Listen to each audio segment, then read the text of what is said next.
This is Hollywood. Matías Bombal with you. The Weinstein Company brings us Big Eyes, a labor of love from director Tim Burton in which he honors his favorite living artist, Margaret Keane, who, with her husband, created and marketed an entire movement centered around the paintings of small waifs with big eyes. Margaret Keane was a single mother after leaving her husband and headed west to San Francisco in the late 1950s, along with her daughter, hoping to make it as a painter. According to the script, she meets Walter Keane, who's selling paintings in a San Francisco park. He sees her talent, and his smarmy charm seduces her first by flattery, but it becomes clear that it really is her artistry that he's after. They are married, and it is her paintings that begin to capture the attention of the public, not his. It is here that Mr. Keane, played in the movie by Christoph Waltz, begins to become unhinged.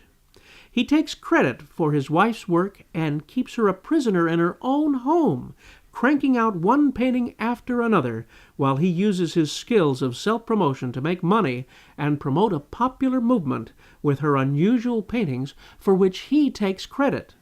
In this scene, you may see that it is his eyes that are getting big. $5,000. We made $5,000, and it wasn't even for one of you good ones. Don't you mean one of your good ones? No. All right, one of our good ones. Oh, what about honesty? Oh, come on, the painting says Keane. I'm Keane, and you're Keane. From now on, we're one and the same. That's wonderful. Amy Adams as the prolific painter with Mr. Waltz, whose Walter Keane becomes more unstable and greedy as the movie progresses, trying to maneuver his way out of tough spots, as in this scene where he's asked a question on technique. I'm curious about your technique. How long did that piece take to execute? That? Probably, months. You know, first the thinking, the sketching, then the time with just me and the oils. Oils? But isn't that acrylic? Yeah. Yeah, it's like a jumble of ideas and rattling around in my brain. So where do you get your ideas? I really enjoyed this movie with only minor historical flaws, which are really little whistles only dogs can hear. The photography was very good, so my kudos go to cinematographer Bruno Debonel, who also photographed Inside Llewyn Davis and The Cat's Meow.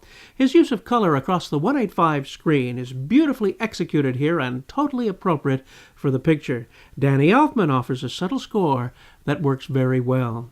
There's one historical archive footage sequence with the great Lowell Thomas, the voice of Movietone News and an investor in Cinerama, which shows scenes of the World's Fair. Later on, Amy Adams jokes to her husband that the shape of her largest painting is as wide as Cinerama. Things go from bad to worse as Walter Keane's controlling egomania becomes violent and frightful, leaving Margaret to share thoughts only with her best friend, who will not expose the ugly secret. This is what it's come to, huh? You are the only living soul I can tell my secret to. Well,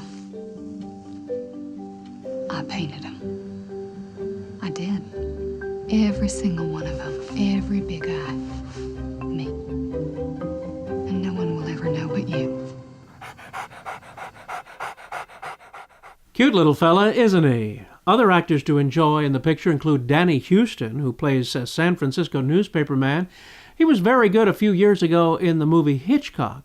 You'll also see a brief but enjoyable performance from the great Terence Stamp as John Cannaday of the New York Times. Jason Schwartzman also appears as a pretentious gallery owner, offering a comedic moment, but one that was not really needed in the story, which is quite engrossing on its own. This is time well spent, and Miss Amy Adams is really good. And it is reported that Margaret Keane, who she portrays, is pleased with how Miss Adams has presented her, and that's fine praise indeed. So what did Margaret Keane think of the finished Tim Burton movie about her life? One of our MAB reporters was at the premiere and captured this for us. You know, it's ironic. I never thought my paintings would ever get in the Museum of Modern Art, and here they are in a Tim Burton movie. It's kind of ironic.